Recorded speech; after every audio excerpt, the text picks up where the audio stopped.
ก็เหตุการณ์ที่ใน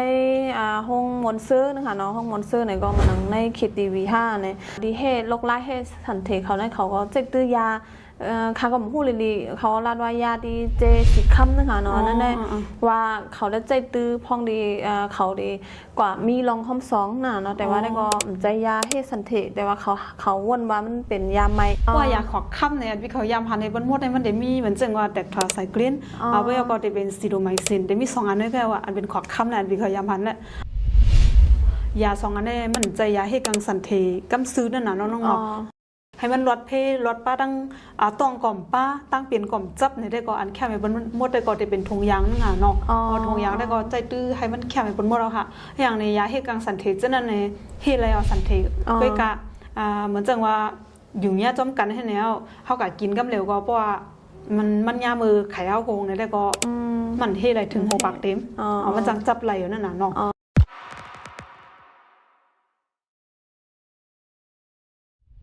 แต่ว่าใครยาญาติลูกในปีเขาได้ว่ามีออกก็กับใจตายยามันได้เป็นตายยาไว้ปีเขาได้รัดกว่าจังนั้นน่ะเนาะเพราะเขากินยาเนี่ยมันได้แล้วเขามีลูกเพราะเขามีลูกก็ได้แข็งแข็งอะไรถึงขึ้นตอบกว่าจังนั้นก็ขึ้นถามทางกำว่าใครยาญาติลูกในทางกำนั่นน่ะเนาะมันดีอึกดึกใจนะแห้งเลยเนี่ยก่อนที่เขาไปยาเนี่ยเขาตาเขาอย่าไปเฮ็ดให้มันป้ากำเหลียวเนี่ยมันได้ดีเนาะเพราะว่าเขาเลยยาเนี่ยมันได้ตุ้มตื้อป้าอยู่ในนั่งยิ่งเขาตั้งในเนี่ยมันได้ตุ้มตื้อเต้ๆว้าอันนั้นนะปีดีใจเรียกเขาขมอย่างนะที่เห็นว่าขายยาญาติลูกต่อกันนี่สุขะเป็นสุขะเมื่อไหร่ค่ะเนาะก็รักกันแห่งใจยิ่งคบกันนั่งปีนั่งเขาแล้วหันปีถึงนะนั่นแหละก็ใครมาอบกันด้วยนะเนาะว่าจะห้อมหันกันมาเนี่ยยังก็ปีก็ทำอยู่ในพื้นที่เตะเฮียก็ทำเหตุการณ์ไปอยู่หลีว่าจะในยามไรเงินจะไหนยังก็อย่างไรก็ใครให้ปีมาอัปเดตในปันว่าแห่งพองหลายๆเป็นถือพองในพื้นที่แค่นั้นน่ะเนาะปีเป็นถือพองเปิดในปีกับ10 ตัวปีป้าปันอินก็แหละอ๋อค่ะหมายถึงค่ะได้เป็นเชียงเลือดค่ำค่ะเนาะยังก็ได้อยู่ไว้วันไทยเนาะแล้วก็ได้ผืนลั่นหางเคิงป้าค่ะเป็นวายาละลายก็เหมือนกันผืนลั่นเหมือนจังยุทธยานาตาจังนั้นเนาะหางเคิงจังนั้นค่ะให้หน่อยก็ตะเลียวปีดีเอาปนพรไว้เป็นไผ่อยู่ลีในนั้นในไผ่อยู่ลีในก็จะเป็นไผ่เมลัยลูกกำเดียวMNC มาได้ใช้เฮลท์แคร์นั่นน่ะเนาะปีเดียวปนพรไว้ไผ่ปนกำเดียวเป็นอันในตีในการงานปีนั้นรู้ปีทำอะไรเหตุการณ์แห่งพ้องยังก็มีเคสมีหือพ้องเนี่ยเนาะเงาไล่ไปอยู่ลีนั่งยิ่งเห็นตีปีเขาเลยหันกูมือกูวันในจังมันน้ำแล้วก็จึงในใครในตัวเองจังไรมันก็จะเป็น2 เมลเพราะว่าปีเขาอันตีปีเขาเลยหันเนี่ยนะเพราะว่าปีเขากันลงปืนตีอันเลยหันได้ทำแต่เป็นหันตั้งเป็นมันจังแม่กองอันก็เลยเป็นมันจังนุ่มเจ็บผ้าแบบนั้นก็เพราะว่าเกิดหลวนมาในเป็นหลวนเป็นเฮาเป็นโคมาในอยู่ดีอันนั้นได้ก็ติดด้วยเกี่ยวกับเลยเดี๋ยวเราลงมดใส่ตัวเก่านั่นน่ะเนาะอันนั้นได้ก็เขาเดี๋ยวหันเหมือนจังนั้นเพราะเขาขาดกับลงจอมวานจอมปืนตีใช่นะ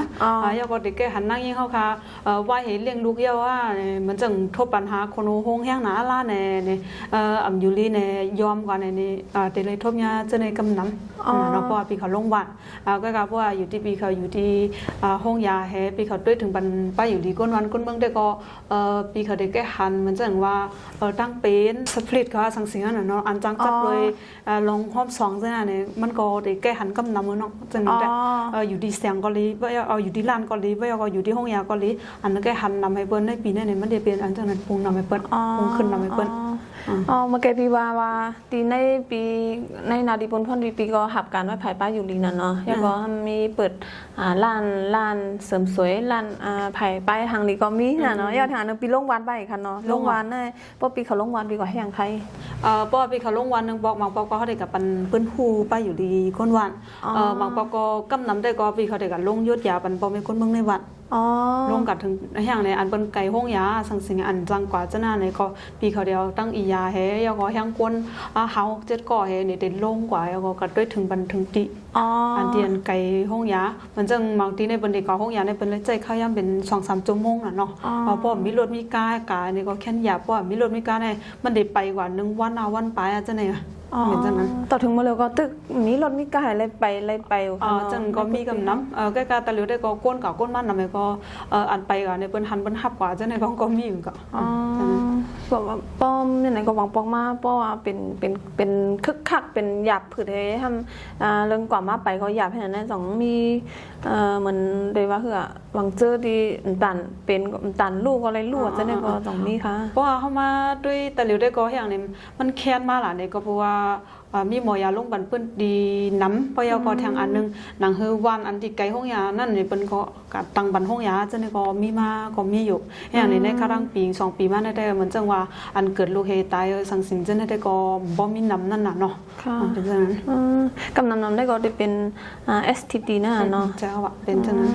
เป็นเรื่องดีว่าการห้อมสองให้ก็เฮ็ดให้ยอกกาที่มันจับในก่อนไหลหันน้ำที่เขาลงวานทำปั่นป้ายฮู้ได้ก็เป็นหัวคออย่างค่ะก้นวานตอนดักก้นวานตั้งหมดเลยแบบนั้นก็เป็นป้ายอยู่หลีนั่งยิงไว้ค่ะบางพวกปั่นตั้งหมดอยู่ใกล้กับกำน้ำแต่เขาได้ปั่นปอเมลูกอ่อนแล้วก็ป้าอยู่ดีนั่งยิงก็ป้าอยู่เปิ้นได้ก็แต่เลยว่าคือเปิงใหญ่มันได้ปีเดเป็นป้าอยู่ลีเมเลยลูกอ่อนนั่นน่ะเนาะจะว่าได้โฟกัสภายนั้นกำน้ำนั่นน่ะเนาะเพราะว่าเฮาป้าตองมาเฮาได้ไรแหงเฮาได้ไรเวหังในสังสิงจังได๋ก็อันนั้นเป็นอันใกล้ปันให้เพิ่นสุดนะเพราะยาก็ป้อเกิดลูกมายาเฮาได้ไรเฮ็ดหือนมเฮาได้ไรเลี้ยงต่อถึงกาหือนี่ว่าจังได๋ก็ปีเขาไรปันมาเพราะนั้นในอันที่ปีเขาลงวานว่านั่นน่ะเนาะยาก็เปิ้นเฮาว่าบุญสังมูดที่ปีเขาปันให้เข้าถึงไรมกกะหือค่ะมันว่าลายเจเวงหรือว่าจำจำวานดีมกกะหือได้นึงค่ะเนาะอันที่ปีเขาเข้าถึงไรได้ก็บ่เหมือนจังเตียนไกลๆมันเหมือนจังว่าตั้งย่าหน้าเมืองใหญ่เนี่ยจังได้ก็ปีเขาได้1 ปีจังได้กับอันไร1 ปอกนั่นน่ะเนาะก็กับพวกตรงวงหิมหอมเฮาจังได้อันที่เป็นเมืองซูเกซีจังได้ก็ปีเขาได้กว่าปันไร3 เดือน 1 ปอก3 เดือน 1 ปอกก็กว่าปันไรตั้งนั้นเนาะเหมือนจังพวกที่มันไกลได้ก็กว่าได้ก่อนกว่าอะไรอยู่ใกล้กันเหมือนจังหวะลองต่อต่างสงการเงินจ่ายจำตั้งอันไหนมันได้เซ็งนำเลยปีเขาเดมเลิกกว่า1 ปี 1 ปอกเลยนะเนาะค่ะว่านั้นในปุ่งหมันเนาะปุ่งหมันให้มีได้กำนำลงวาน5หรือว่ามีตีห้องยาหรือว่ามีตีล้านจังไหนคะนั่นเขาคึงกันนะวะเขาคึงตีล้านก็อยู่พองว่าพวกกลางวันปีเขาเด็กอยู่ตีล้านว่า6 คำมาปีเด็กขึ้นมาตีห้องยาว่าเราก็ว่ามีการเนี่ยก็ได้ลงวานกำลังก็กระบอกมีการลำร้องในห้องยาได้ก็ปีนี้มันกว่าดิลันปีนี้กันลดลั่นนำให้เพิ่นsexual transmitted disease น่ะเนาะ STD ในมันนำขึ้นมาในคาก็ย้ำคาก็เลยยินมาอินแต่ว่าได้ก็ของคำอยู่ในพื้นที่น่ะเนาะคาก็เคยถามด้วยปีป้าอย่างไรในเลยยินว่ามันในพื้นที่เฮาอยากว่ากาวันปานเมืองก็กาวันปานเมืองเฮป้ายมักมีดีเฮอยากว่าทำการงานก็มันก็หายาป้าเฮนี่ก็กำนำได้ก็มันล้วนยิ่งหนุ่มขนาดเนาะรุ่นน้องเขาจะแน่นได้ก็อันนี้เขาตึกมีอยู่ดีในเมืองในพื้นที่ได้ก็เขาก็ได้เข้ากว่าเหตุการณ์มันเอาว่ากว่าเหตุการณ์ที่ในห้องมอนเซอร์นะคะเนาะห้องมอนเซอร์ไหนก็มันในเขตทีวี5ในอะไรยินจึงไหนค่ะเนาะก็ทางผ่ายทางตั้งค่ะนะค่ะยังยินค่ะอะไรยินมาได้ก็ต้องเจนใจในเขาก็ใครถามได้ปีขึ้นป้านั่งค่ะเนาะยังยินมาว่าลูกอ่อนดีเขาก็เหตุการณ์ในห้องมอนเซอร์จะนั่นค่ะเนาะห้องมอนเปี่ยวมอนเซอร์การห้องกว้ามการคาราโอเกะจะนั่นในเขาก็มีการใจตื้อยามากกับมันจะนั่นก็มีป้ายังก็ทางผ่ายทางตั้งนึงห้ามแล้วก็การม้วนการเปี่ยวค่ะเนาะแล้วก็ห้ามการดีเหตุโรคร้ายเหตุสันเทเขาเนี่ยเขาก็ใจตื้อยาเขาก็พูดเลยเขาลาดว่ายาดีเจสีค่ำนะคะเนาะนั่นแหละว่าเขาได้ใจตื้อพองดีเขาดีกว่ามีลองห้อมสองน่ะเนาะแต่ว่าได้ก็ใจยาเฮสันเทแต่ว่าเขาวนว่ามันเป็นยาใหม่มันใหม่เลยมันเด็มเฮ็ดให้เฮาจับสันเทไรนะคะเนาะให้ก็เขาได้ใจจึงนั้นนำหน้าในค่ะว่ายันเป็นนั้นในหวังบอกมากก็จ่องมันติดจังเกี่ยวข้องตุ้มป้ายอยู่นี่ไร5จ่องไรหันเขตจึงนั้นนะคะเนาะจ่องขึ้นมาตีปีเขาจ่องปีเขาไรยศยาปัญหาว่าจะน่าให้ในก็มีจึงถึงได้มีใครในวันไปเอ็นใครพูดว่าเหมือนจังอันปีเขาฮู้จ้ำหนังปีเขายำเรียบเฮ็ดมาน่ะเนาะว่าอยากขอค่ำในอันปีเขายำหันในบนหมดในมันได้มีเหมือนจังว่าแตกทาไซคลินว่ายาก็ได้เป็นซิโดไมซินได้มี2 อันด้วยกันว่าอันเป็นขอค่ำในอันปีเขายำหันแหละว่ายาให้อย่างในเมื่อเขาก็เรียกว่าเป็นเจ็บเป็นเย็นสังเสียงนี่อันเอาควางมันเนี่ยเขาก็ถอกใส่จังนั้นนี่ให้นั่นก็อันให้ไรมันหายนั่นเมื่อก็เรียกได้เพราะเหมือนจังเป็นซุปเจี๊ยบอันนี้ก็ถอกอันนี้ซุปไปก็เอามันหายไปนั่นเป็นยาจังนั้นอันปีเขาก็ ไก่หันกำนำได้ก็ยาสองอันนี้มันจะยาให้กังสันเทกำซื้อนั่นน่ะน้องๆเพราะว่าเขากินกว่าไม่อ่ะในได้ก็ปีเขาโป้หูนะอันนั้นนะอันปีเขาหูได้ก็หูวางเป็นยาคาเมียงเลยยาคาเมียงเนี่ยเพราะว่าเป็นเจ็บเป็นเย็นถึงเนี่ยก็เขาได้เลยกินแต่เลยซ้ำวางเดี๋ยวมีจังเลยน่ะน้องเขาได้เลยกินเพราะว่าเขากินยาคาเมียงเนี่ยเขากินบอกเร็ว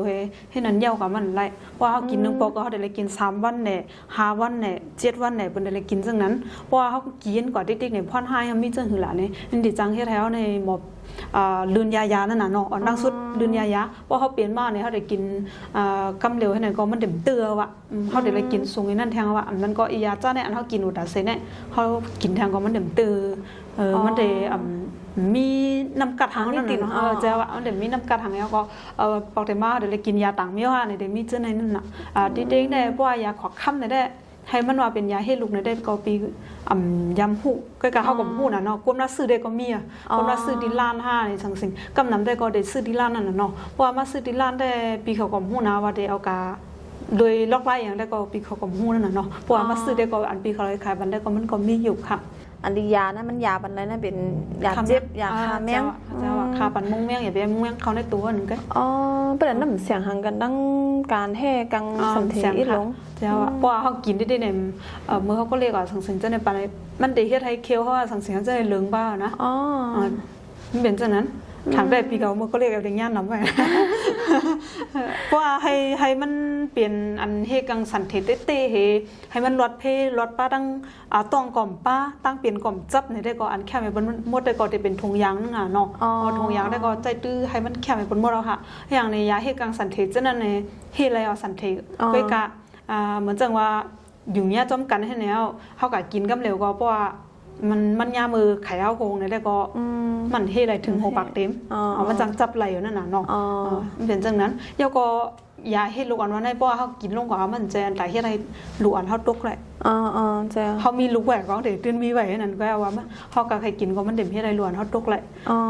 จังนั้นเจ้าค่ะยาจังนั้นในมันได้เฮ็ดบรรลุเข้าหลายๆก็มันเด็มเฮ็ดดังเป็นค่ะเนาะเพราะว่าเหมือนจังดังเป็นในมันได้จังจับมือเข้าห้อมซองกันหน้าสังเสียนี่มันเป็นจังนั้นนั่นก็ค่อยเจ็บเฮาก็ตื้อเนี่ยซองเนี่ยเหลือแล้วสังเสียจังนั้นน่ะเนาะเพราะว่าให้มันลดเพเฮอย่าไปให้เฮาจับตั้งเปลี่ยนเลยลองห้อมซองในได้ก็อันเข้มเลยสิบนสุดได้ก็จะเป็นทงยางเจ้าค่ะว่ามันนังก้นยันเบอร์ป้ายหยุ่มยำเฮาก็ป้าเห็นค่ะเนาะก้นในปืนตีเฮาในก็ทำดีฮัดบ่เป็นตั้งเมืองไทยว่าต่างเมืองว่าได้ก็การกว่าซื้อเมืองเฮาลูกเป็นซื่อค่ะการกว่าซื้อยาเฮสันเทว่าให้ก็กว่าหาหมอยาให้ก็ป้อมันจ่องมีขนาดเนาะซึ่งป้อปีเขาในป้อไว้ว่ามีก้นเป็นมาให้ก็มาลาดว่าค่าใครเลยเฮ็ดมันซ้ำมันค่ายาเฮ็ดสันเทนเปิ้นได้อังจังถามว่าเป็นไรจ่องมีโผค่ะในขณะนั้นถ้ามีโผอาจจะฮัดลาดก็เป็นไรบ่เป็นเมืองไทยนั่นได้ก็เปิ้นถามทางเปิ้นยาทางก็เปิ้นก็ลาดว่าจ่องมีโผจ่องมีนาเฮิรนแล้วก็เมื่อได้เข้าตั้งวง2วงได้จ่องได้อยู่จ้อมก้นใจมาไหนเปิ้นถามให้ไหนได้เป็นลองขอถามในการป้ายอยู่นี้น่ะเนาะแต่ว่าบ่เป็นเมืองเฮาได้คำว่าได้ลัดหยาบอินไว้ค่ะอยู่เนาะฮัดลัดอยู่เนาะจ่องหรือว่าเมื่อเราเปิ้นลัดไปง่ายๆอย่างก่อนอยู่ที่ตั้งหันถึงพี่ก็เร็วกันเนาะเพราะเขาติดถามว่าพวกเปิ้นมาถามเพราะว่าใครมาซ้ำยาให้กังสันเทค่ะนี่เพราะเขาถามว่าจ่องมีโผในทำมันเด็บว่าเข้มนะมันเด็บว่าเข้มแต่ดักก้นก่อนใครตอบนั่นกะปีหันถึงจังไหนอ่ะก็กับพวกใครซ้ำได้ปิ่มเป็นทางปีซ้ำปันอยู่ก็กับอันเกี่ยวกับเลยถูกนี้ถามจ่องในเกณฑ์เนี่ยจ่องใจตื้อยาให้กังสันเทยังไว้สังสิงจะได้ก็ลาดในซับเลี้ยงในได้จะได้ก็มีอยู่นั่นน่ะเนาะแล้วก็ใน2วงเพราะว่ามีรองห้อม2กันนั่งปุ่นซ้ายจ่องห้อมใจยาให้กังหังและอันยาสีรูไม้เอามือแหล่สังสิงจะได้ก็อันถูกดีถามเกี่ยวกับเลยป้าอยู่ดีได้ก็ทำอยู่ก็ก้มนำมันถามว่าจ่องมีผัวสังเสียได้ก็เพราะว่ามาใจยาให้กังเลยได้ก็พี่กับทำก้มน้ำตึงทำกันให้อย่างเลยก้นมาถามนั่นเป็นอยู่เดี๋ยวเนี่ยอยู่นั่นตัวเจ้าก็ฮัดจังนั้นน่ะเนาะแล้วก็แทงอันทำ เขาก็หยุ่มยำเขาเองเขามาเขาก็หยุ่มยำมาพวกมาที่เขาได้เป็นเสียบตอนดักเขาเลยเขามาไหนแหละกำน้ำแต่ก่อนทำมาจากวิโพเนี่ยแต่ก็พี่เขาเดี๋ยวทำกำน้ำค่ะยาก็บอกว่ามาซ้ำปันเนี่ยเพราะว่ามาซ้ำติลานเนี่ยแต่ก็พี่เขาซ้ำปันอยู่ยาก็การคันซ้ำนั่นแหละกายหาเหงกันนะหาเหงมาเด็กผมซ้ำเลยจะว่าหาเหงจัดเพราะว่าก่อนซ้ำที่ห้องยาลงเนี่ยแต่ก็มาเอากลางตัวนั้นเพราะที่ปีเขาปุดล้านไว้สังสิงเป็นล้านยาเลยเนาะจากนั้นได้ก็ปีเขาอ๋อหนึ่งหมักในหาเฮงวันนั้นในมาเหลียวทำในพื้นที่เฮาเนาะในหมู่ในวัดเฮาได้ทำเข้าถึงเลยการยาให้กังสันเทเลยมีหือละลายไว้ค่ะนั่นปียากินยาซ้ำหรือว่ามีหังพองละลายเยี่ยวกับตีล้านหรือว่าที่ห้องยาที่ปีเหตุการณ์ในที่ปีอยู่ไว้ในทำมีปันซาวิเลยหมกจึงหือค่ะอันจำหนังอันที่ปีเขายื่นถึงเลยตั้งพื้นที่เขาได้เนาะเหมือนจังว่าเขาแค่พังเข้มนั่นมันได้กลุ่ม10 ปีนั่นก็เฮ็ดไรออกยกก็อันนี้มาเอากาอันโฮมโนเซียนนะมันได้เป็นเหมือนจังอันที่ชุ่มซ้อนเอาจดแต่เมื่อสังเสียงจังนี้ก็มันมีเลยเนาะอันจังนี้ก็ใส่ปันนั่นก็ที่ห้องยาเขาค่ะก็ใส่ปันเขาเข้มพังนั้นมันได้กลุ่ม10 ปี5 ปี10 ปีนั้นอยู่ที่เขาแค่ใส่นั่นแหละเนาะอันนั้นอย่างดังสุดยกก็ข้อที่2ว่าทำเขาได้ซ้ำเข็มเลยซ้ำเข็มเนี่ยพอเขาขึ้นมาวนด้วยเนี่ยหาเฮงมันกึ่งได้น่ะเนาะพอสังว่ากับซึกซ้ำก่อนนะว่าหาเฮงนี่น้องวนด้วยเขาได้เฮกังเลยลูกเขาเฮกังเลยอย่าไปให้เขาจับลูกก็กับว่าเขาค่ะอ่ำเฮเขาจับตองก่อนนั่นแต่มันเตมันก็หาเฮงนั่นน่ะเนาะอันเขาได้กับเฮ็ดให้เขาตัวแก่เดี๋ยวก็พรจ่าไปอยู่ดีนั่นเป็นไรกำลังเฮนั่นน่ะเนาะอันนั้นใครผักว่าจังไหนเดี๋ยวก็อันที่สามารถทำแต่เป็นยากินกูวันน่ะเนาะอันในห้องว่าสีนั่นน่ะนะนั่นจะกินตั้งเลินก็การนั้นมันได้เลยฟังว่าพอเขาลืมกว่า5อันนั้นก็เขาติดจะกินในข้าวทั้ง7 วันเขาตึกติดเลยใจทงยาง5นี่จริงแต่ก็ป้มือเขากว่าหับอันนั้นได้ก็ติดเลยลองปั่นเปิ้นหุงป้าอยู่นั่นน่ะเนาะติดเลยอันใส่ติแขนยาก็อันซ้ำตะ3 เดือนยาก็กินกูวันและทางอันได้ก็จะเป็นยากินพึกผักอามาจันสิเพลน่ะเนาะเพราะอันนี้อันที่อามาจันสิเพลได้ก็บอกเขากินแห้งหนาล่าเนี่ยมันเด่นบอลีอีสังก็ขย่องอะไรเนี่ยยาให้ลูกตั้งมดอะไรใจน้ำซ้ำน้ำกินน้ำหนาลาแต่ก็มันดื่นไรเฮมิลนั่นน่ะเนาะเอาไว้มากนี่เพราะเขาแค่ลูกมาเนี่ยมันจะเฮ็ดให้เขาจังไรหยาผ้าเนาะเป็นจังนั้นเพราะนั้นได้ก็ให้ลีสุดได้ก็เหมือนปีว่าเมื่อกี้เนาะให้กังไรบ้ายกะให้กังไรบ้าลูกอ่อนได้ก็เป็นการใจทงยางนั่นเนาะนั่นได้ยันนั้นนะคะเนาะอยู่ที่เขาวนตัวอยู่ยันเปว่าลองหยุ่มเฮาเฮพิงทุ่งเฮาเฮก็ป้าไหนก็มันก็ดีจังเฮ็ดให้เฮากู5อาย5แล้วก็กูเป็นเซซ้อมเฮาเนี่ยก็ทำจังเป็นอยู่ค่ะเนาะก็ได้เฮ็ดถือก็ดิค่ะหันว่าได้ก็ลองปลอดภัยลองลดพี่เขาในใหญ่สุดค่ะเนาะแล้วก็ป้ายอยู่ลีเฮาในมันหล่ำลองสุดเนาะยาวทางอันนึงก็การที่เขาเป็นนั่งยิ่งแทงป้าค่ะเนาะเพราะว่าโยกะมาเนี่ยก็ห้ามกึดไว้ที่ตัวเฮาแทง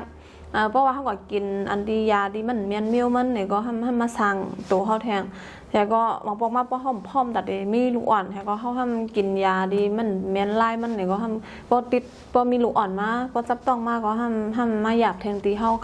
านั่งยิ่งเขาแทงน่ะเนาะนั่นได้ก็ค่าได้หันว่าป้อเป็นค่าหรือว่าค่ายิ้มย้ำว่านั่งยิ่งกูก็ได้ถุงดีเอาป้ายอยู่ดีเจ้าเก่าเป็นใหญ่นะคะเนาะกำนำดีมึงก็ที่เข้าอบกันได้ก็ได้เป็นตอนที่การเฮการหังน่ะเนาะก็ได้ก็พวกคนต้องมาว่าหังว่าจะได้ไหนทำรู้จ่องมีเปิ้นมาถามหัง5ให้ไหนจ่องมีค่ะมีว่าอันที่ปีเขาเฮ็ดคลิปก็มาถามว่าจ่องใครยาเฮ็ดลูกจ่องมีว่ายาเฮ็ดลูกในเจ้านี่ก็มีน่ะเนาะนั่นปีเขาได้ขึ้นตอบก็มันได้เป็นอินตาไลตอบจังนะ